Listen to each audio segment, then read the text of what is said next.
r/ask Reddit. What is your "we will never speak of this again" moment? I got up one night to get some water and found that my teenage son was in the kitchen getting food. He was behind the kitchen counter, so I could only see him from the waist up.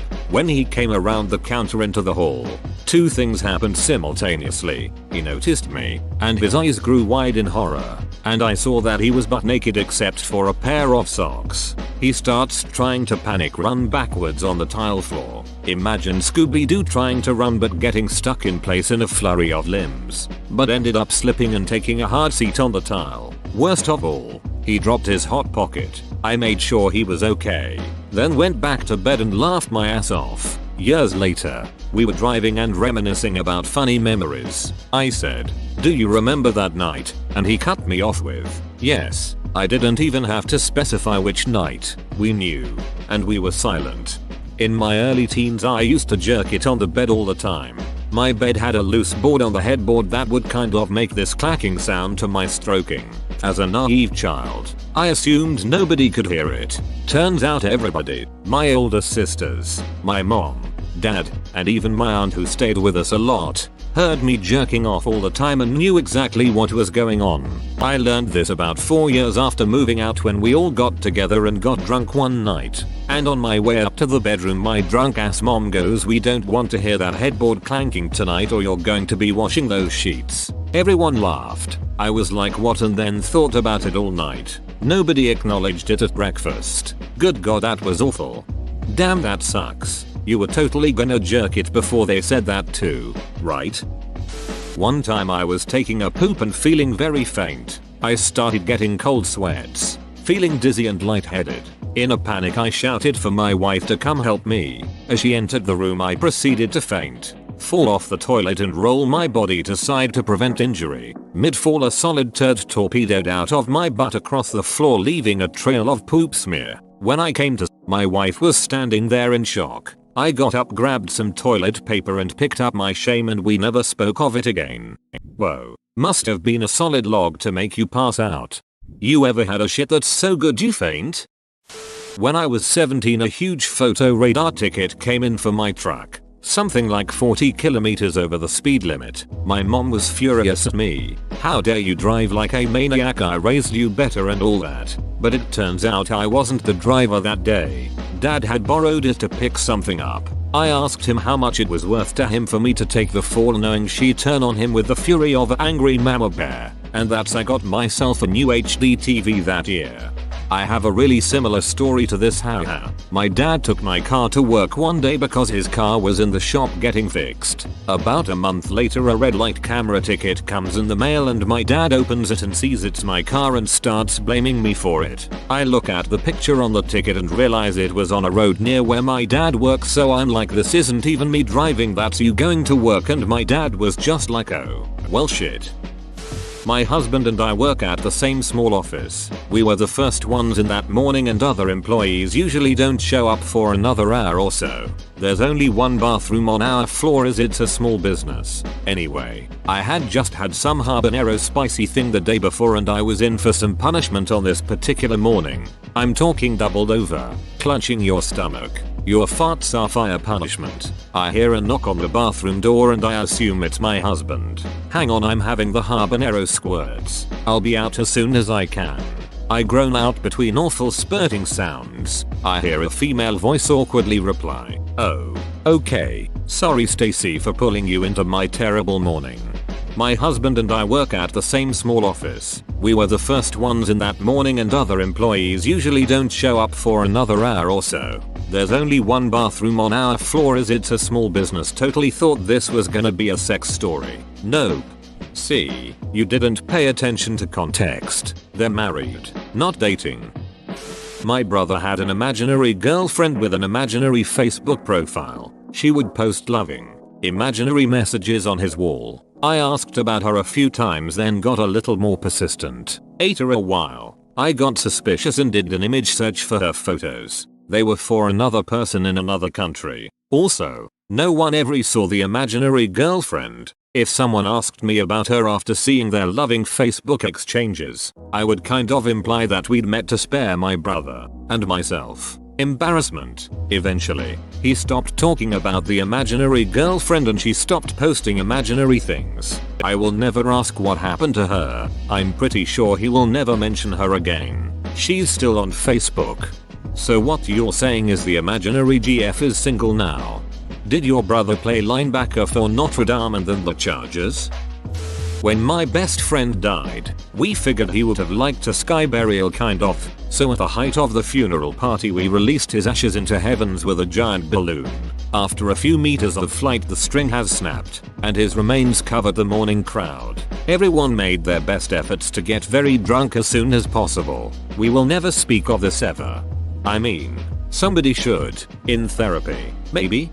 Haha, it happened 10 plus years ago. Now at least I can write about it. There was a countdown for the main event. Guests got their own normal balloons so they could release all at once together with the carrier balloon. This picture stays with me forever.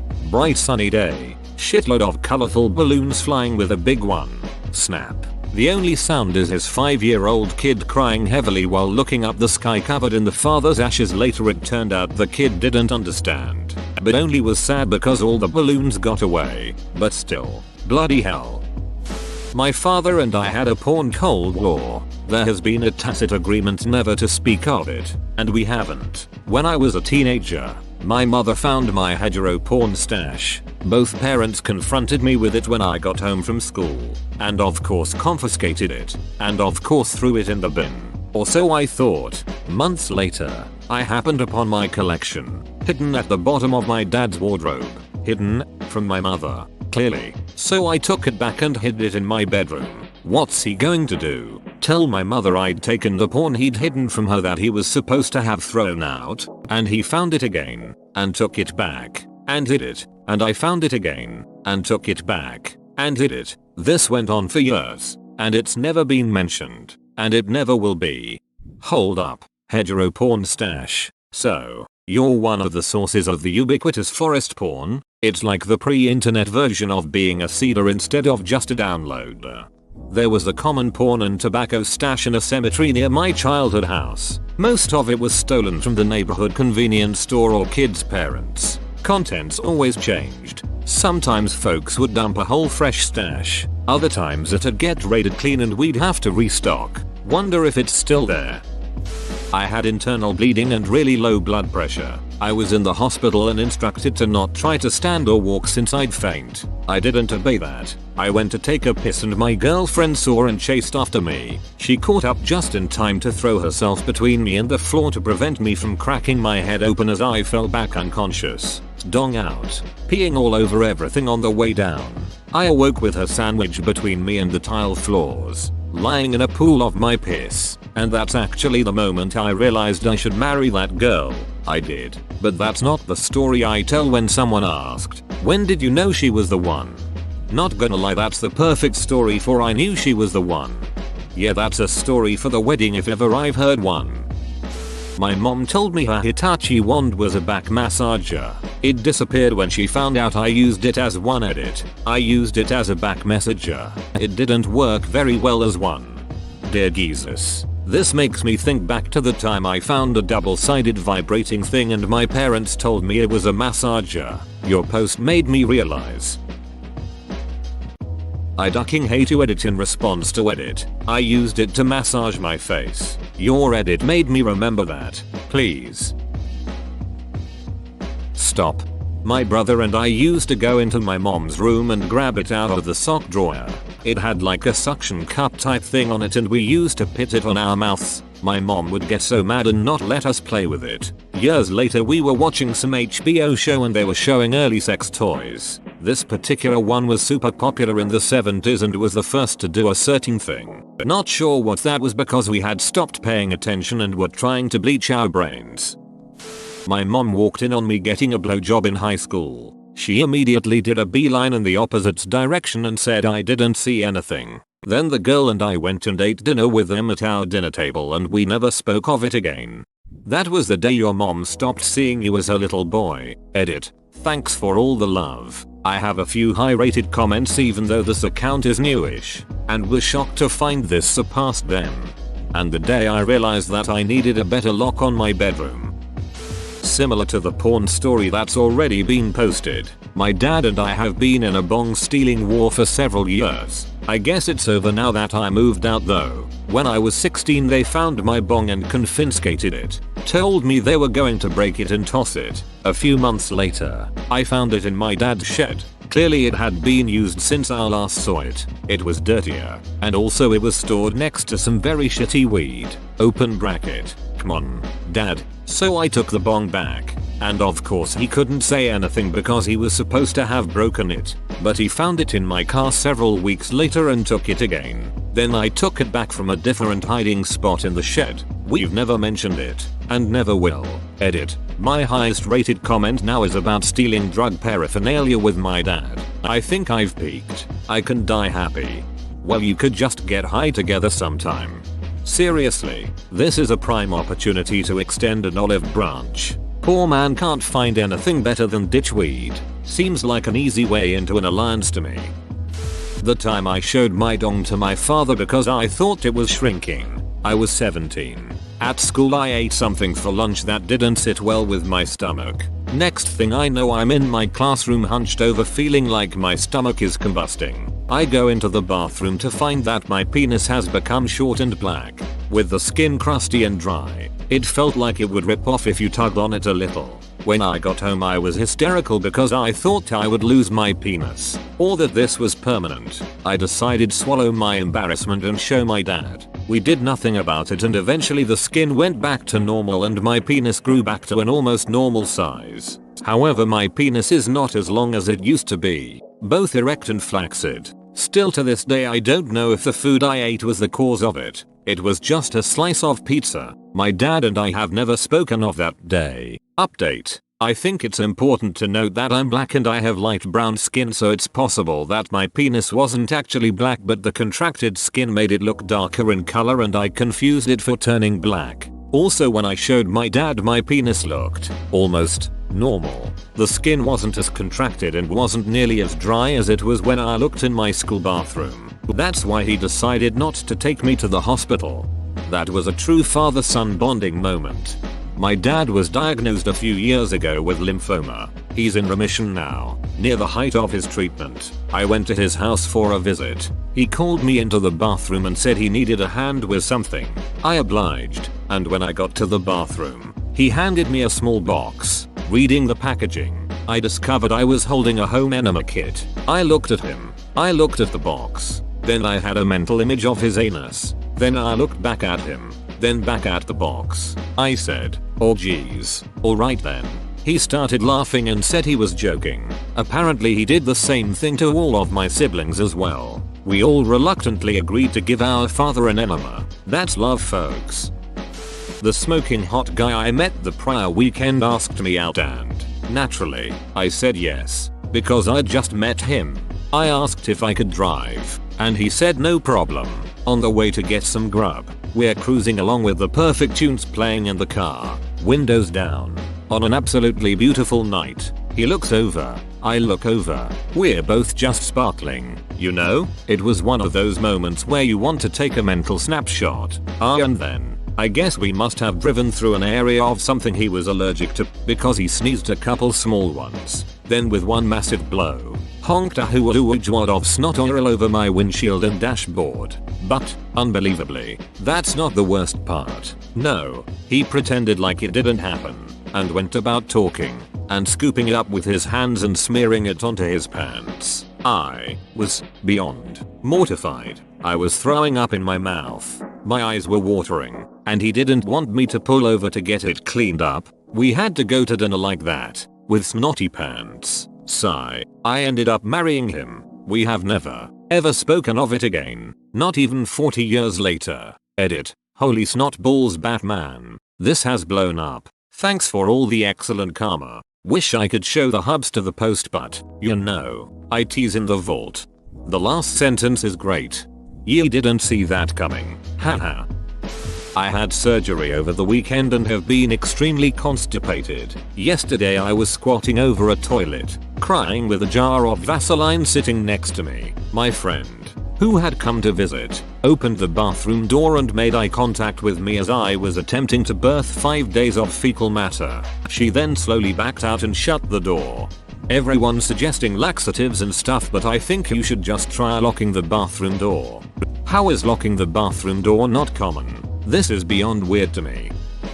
Not me, but my father's story. During World War II, my father was a photographer for the 9th Army Air Corps. Most of the time it was ground-based, but occasionally he flew. During the lead up to D-Day, he flew multiple missions in a bomber converted to a stereoscopic camera, 3D imagery, platform.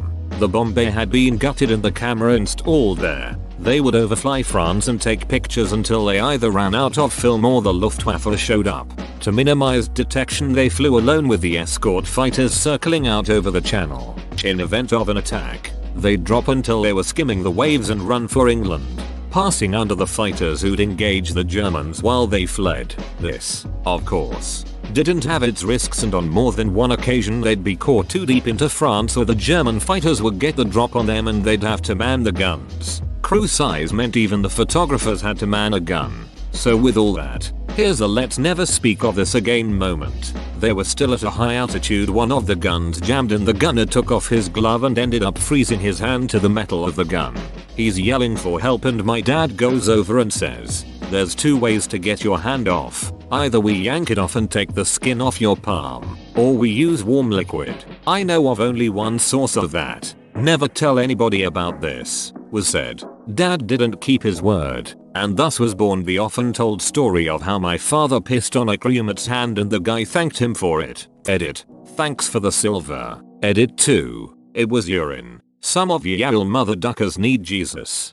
Reminds me of a joke I saw on r/jokes. Guy goes into a bar and says, "Hey, I bet you $50 that I can bite my eye." Bartender accepts, and he takes out his glass eye and bites it. He then says to the disappointed bartender, "Double or nothing that I can bite my other eye." Bartender is like, "No way. Alright, I'll take it." So then the guy takes out his dentures and bites his other eye. Then he says, "Triple or nothing. You can slide a shot glass down the bar and I can piss in it without getting any on the bar." Bartender accepts and slides a shot glass down the bar. The guy runs after it, but it doesn't get into the shot glass. It goes all over the bar. The bartender is overjoyed and jumping up and down. Then, as the guy is paying the bartender his $150, a guy in the bar yells, "Duck," as loud as he can. The bartender asks if the guy knows what his problem is, and he says, "Well, I bet him $10,000 yesterday that I could piss on the bar and you would be happy about it." Edits. I understand that it's from Desperado, but I haven't seen that. I just heard it on r/jokes. Also, you're alright. I didn't know that's how triple or nothing works. Had to stay with a work friend one night as we had a conference in his hometown the next day. It was weird enough staying in his spare room, but to top things off, he had a fancy modern bathroom with a square toilet, which of course, I blocked in the morning with a turd the size of MT Fuji. After 30 minutes of fruitless searching for a plunger while the situation went from bad to worse, he knocked on the door and asked if I was okay. I had to tell him not to come in but to just hand me a ducking plunger and some bleach. Apparently his GF did the same thing the first night she stayed at his place, so at least I'm not alone. To this day I cannot look him in the eye at work. Edit. Ouch, my inbox. I get it. Everybody poops. Whoa, you made it to the end? You're a ducking beast. I'll cut you a deal. Smash like and subscribe for more curated content, bruh. It's free and that's a great price.